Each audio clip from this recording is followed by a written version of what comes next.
Well, friends, it's a wrap. The first Horizon Texas Annual Conference has just adjourned, and boy, what an incredible experience this has been.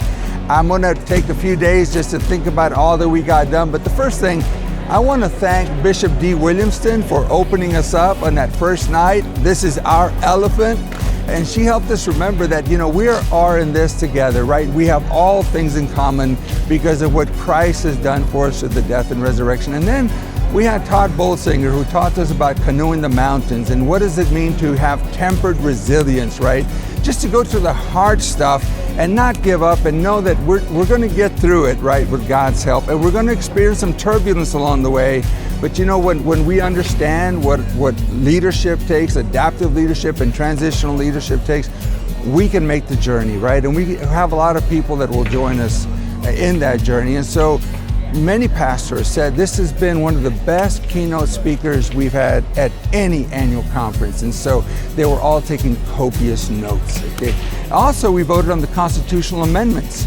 And so these amendments were voted on by General Conference, and all of the members had an opportunity to vote on the constitutional amendments. We voted on them. We reported, I think we had like 1,100 persons who voted in total.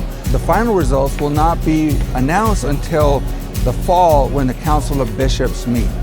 And we also had the first ordination and commissioning service for the Horizon Texas Conference. We commissioned and ordained 34 people. 34 people who first of all felt the tap of God and said, "Here I am, send me."